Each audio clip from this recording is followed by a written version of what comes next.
पश्चिम भारत के एक छोटे से राज्य में धर्मराज नामक एक बुद्धिमान और न्यायप्रिय राजा रहता था। उसकी प्रजा के मन में उसके लिए बहुत श्रद्धा और आदर था। राजा धर्मराज बहुत लंबा, ऊंचा और रूपवान था। उसके सिर के बाल काले और घने थे, जिन्हें उसका खास नाई भोलू ही काटता था। भोलू ये काम कई वर्षों से कर रहा था और अपने शाही हजाम होने का उसे बहुत गर्व था। पर भोलू को एक बात का बहुत ध्यान रखना पड़ता था। जब भी वह राजा के बाल काटने जाता, उसे याद रखना पड़ता कि राजा के साथ वो बिल्कुल अकेला हो। उस समय किसी का भी शाही कमरे में आना सख्त मना था। बात दरअसल ये थी कि भोलू राजा के बारे में एक राज जानता था। राजा के सिर के दोनों तरफ दो छोटे छोटे सींग उग रहे थे। ये बात सिर्फ राजा और उसका नाई जानते थे। जब भोलू ने पहली बार ये नज़ारा देखा तो वह बहुत चक्का रह गया, लेकिन उसने राजा से वादा किया कि इस बात का जिक्र वह कभी किसी से नहीं करेगा। महाराज, आप निश्चिंत रहे, भोलू ने राजा से बोला। आपका यह राज मेरे पास सुरक्षित है। किसी और को इस बात की कानो कान भी खबर नहीं होने पाएगी। ऐसा सुनकर राजा धर्मराज ने राहत की सांस ली। उसे डर था अगर लोगों को इस बात की जानकारी हो गई तो राज्य भर में उसकी खिल्ली उड़ेगी। हो सकता है लोग उसका आदर करना बंद कर दें या फिर नए राजा की ही मांग करने लगें। इसलिए भोलू के वादे के बावजूद राजा ने उसे सख्त हिदायत देते हुए कहा, भोलू, अगर तुमने अपना मुंह खोला तो जान लो, सजा तो मिलेगी ही, देश निकाला भी मिलेगा। भोलू हजाम की डर के मारे घिघी बंद गई। उसने कानों को हाथ लगाया और अपना मुंह बंद रखने की कसम खाई। कई वर्ष बीत गए। भोलू को अपना वादा याद रहा। उसके स्वामी भक्ति से प्रसन्न होकर राजा यदाकदा उसे अच्छे अच्छे उपहार भी देता रहता। पर समय बीतने के साथ साथ भोलू के सब्र का बांध भी टूटने लगा। उसके पेट में वह राज अब पचता नहीं था और वह चाहता था कि कोई तो ऐसा हो जिसे वह राजा के सींगों वाली बात बता सके। लेकिन राजा की चेतावनी उसे चुप रहने पर मजबूर करती थी। एक दिन भोलू राजा के बाल काटकर महल से लौट रहा था और रास्ते भर उसको सींगों के बारे में सोचता रहा। वह भोलू का घर एक छोटे से जंगल के उस पार था।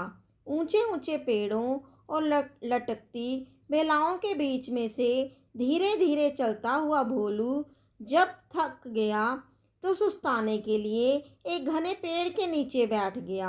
भोलू को रह रहकर सींग याद आ रहे थे। फिर यकायक वह उठ खड़ा हो गया। वहाँ जवाब नहीं मेरे दिमाग का, भोलू बोला और उस पेड़ को देखने लगा जिसके तले वह बैठा था। भाई, इस पेड़ को तो बता सकता हूँ ना राजा के उन अजीब सींगों के बारे में। अब यह रहस्य मेरे पेट में नहीं पचता। पेड़ तो बोल सकता नहीं और इस तरह किसी और को ये बात पता चलने का डर भी नहीं है। पेड़ के पास ये भेद हमेशा भेद रहेगा और मैं भी इस बोझ से मुक्त हो जाऊंगा। भोलू ने ऐसा निश्चय किया और जोर से बोला, हे पेड़, आज मैं तुम्हें एक भेद बताने वाला हूँ। हमारे राजा धर्मराज के सिर पर दो सींग हैं। हा हा, उसके दो सींग हैं। इतना कहकर हजाम बेहताश हंसने लगा और हंसता ही गया। हा हा, हो, वह भयंकर बेभेद आखिर खुल ही गया। भोलू खुश था। उसका भार जो हल्का हो गया था। उसके बाद वह आराम से घर पहुंच गया। अगले दिन एक लकड़हारा उसी जंगल में गया और उसी पेड़ के पास जाकर रुक गया। इस पेड़ की लकड़ी तो बहुत शानदार है। इसका ढोल बड़ा अच्छा बनेगा। वह सोचने लगा, फिर क्या था, कुल्हाड़ी के कुछ प्रहारों से ही पेड़ नीचे आ गिरा। लकड़हारे ने वह लकड़ी एक ढोल बनाने वाले के हाथों बेच दी और उसने एक बहुत सुंदर ढोल तैयार कर दिया। यह मेरे जीवन का सबसे अच्छा ढोल है। ढोल वाला खुश होकर बोला, कल बाजार जाके इसे अच्छे दाम पर बेच दूंगा। अगले दिन ढोल वाला बाजार गया और एक कोने में खड़ा होके ढोल बजाने लगा। ढोल से बड़ा सुरीला स्वर हुआ। ढोल वाला उसकी आवाज़ सुनकर झूम उठा। वह चिल्लाकर बोला, बाबू ये ढोल खरीदो। कोई है जो इस शानदार जानदार ढोल को खरीदे। धीरे धीरे उसके इर्द गिर्द भीड़ जमा हो गई। लोग खामोश होकर ढोल की मज़ेदार आवाज़ सुनने लगे। भाई वाह, क्या कहने इस ढोल के, एक बूढ़े आदमी ने तारीफ की। तारीफ तारीफ सुनकर ढोल वाला और भी जोर से ढोल पीटने लगा। तभी उस ढोल में से एक अजीब आवाज़ आई। लोगों के कान खड़े हो गए, उनका दिल धक से रह गया। ढम ढम ढोल बाजा, आज मैं तुम्हें एक भेद बताने वाला हूँ। हमारे राजा धर्मराज के सिर पर दो सींग हैं। हाँ हाँ, उसके दो सींग हैं। हाँ हाँ, हो। लोग वहाँ जड़ित खड़े हो गए। उन्हें अपने कानों पर विश्वास नहीं हो रहा था। ढोल वाला फिर ढोल पीटने लगा और फिर वही आवाज़ निकली। वह बहुत हैरान हुआ और शर्मिंदा हुआ। आखिर एक ढोल ये सब कैसे बोलने लगा? देखते ही देखते लोगों का तांता लग गया। और फिर कितना मजाक और कितने ताने। उफ, हमारे राजा के दो सिंह, हमारे राजा के दो सिंह। लोग तो जैसे गाना गाने लगे। जब राजा धर्मराज ने सुना तो दुखी भी हुआ और नाराज भी। गुस्से से उसका चेहरा तमतमा उठा और वह गरजते हुए बोला, उस ढोल वाले को पकड़कर यहाँ ले आओ। राजा के सैनिकों ने शीघ्र ही उसे पकड़ा और राजा के समक्ष प्रस्तुत किया। ढोल वाला डर के मारे कांप रहा था। बदमाश, तेरी इतनी हिम्मत की तू मेरी खिल्ली उड़ाए? राजा फुंकारा। भयभीत ढोल वाले ने राजा के पैर पकड़ लिए। महाराज, वह गिड़गिड़ाया, मैंने तो एक लकड़हारे से कुछ लकड़ी खरीदी थी और उसी से ये ढोल बनाया है। मैं बिल्कुल नहीं जानता कि ये ढोल ऐसी बेहुदा बात कैसे बोल रहा है। मुझे क्षमा कर दीजिए महाराज। राजा ने लकड़हारे को बुलाया। जो लकड़ी तुमने ढोल वाले को बेची वह तुम्हें कहाँ से मिली? लकड़हारे को काटो तो खून नहीं, डरते हुए बोला, जंगल में एक पेड़ से मिली महाराज। तुम्हारी लकड़ी से बना ढोल बोलता कैसे है? राजा धर्मराज ने पूछा। मैं तो खुद हैरान हूँ महाराज, दुविधा में फंसा लकड़हारा बोला। मैं कई वर्षों से लकड़ी काटता और बेचता आया हूँ, पर ऐसा अचंभा पहले कभी नहीं देखा ना सुना। अब राजा परेशान, लकड़ी कैसे बोलने लगी? राजा और उसके दरबारी निरुत्तर थे, पर राजा धर्मराज ने भी ठान लिया कि इस घर के बेदी का पता लगाकर ही छोड़ेगा। वह सोचने लगा, उसके अलावा सिर्फ एक ही व्यक्ति ये भेद जानता था और वह था भोलू नाई। पर भोलू तो इतना निष्ठावान है कि इतने सालों बाद भी उसने अपने मुंह को ताला लगाए रखा है। नहीं नहीं, भोलू ऐसा नहीं कर सकता।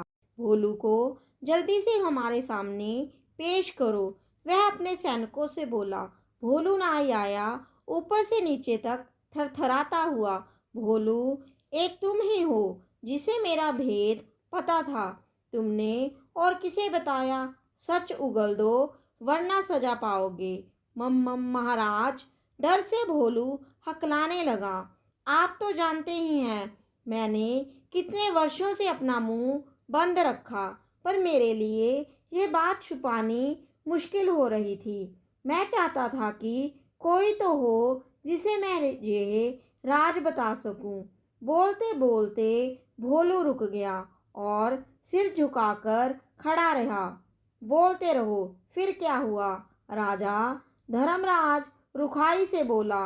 भोलू धीरे धीरे फिर बोलने लगा। एक दिन जब मैं जंगल के रास्ते से घर लौट रहा था, मैं आराम करने एक पेड़ के नीचे बैठ गया। बस आपके बाल तब काट कर ही आ रहा था और उन सींगों के बारे में भी सोच रहा था। काश मैं उनके बारे में किसी से बात कर पाता। आखिर मैं भी इंसान हूँ। तभी मेरे दिमाग में एक बात आई और मैं पेड़ को यह राज बताकर हल्का हो गया। सोचा कि पेड़ को बताने से क्या नुकसान, क्या मालूम था कि इसकी लकड़ी ही बोल पड़ेगी। अब समझा, बुद्धिमान राजा ने पहेली बूझ ली। वह पेड़ जादुई था, सुन बोल सकता था, इसलिए उसकी लकड़ी से बने ढोल को जैसे ही पीटा गया वह बोलने लगा। और जो कुछ तुमने मेरे सींगों के बारे में कहा, वही शब्द वह दोबारा दोहराने लगा। जादुई ढोल की उलझन सुलझाने के बाद राजा ने भोलू नाई की तरफ देखा। भोलू शर्म से सिर झुकाए खड़ा था। लकड़हारा और ढोल ढोल वाला भी पाने पाने हाथ बांधे सजा का आदेश सुनने के लिए खड़े थे। राजा धर्मराज बुद्धिमान ही नहीं, न्यायप्रिय भी था। उसने तीनों को क्षमा कर दिया, क्योंकि वह जानता था कि ढोल के जादुई होने में उनका कोई दोष नहीं था।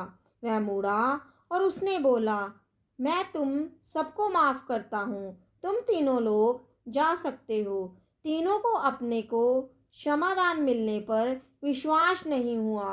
राजा को नमन करते हुए वह बोले, राजन, आप महान हैं। आपकी इस कृपा के लिए शत शत धन्यवाद।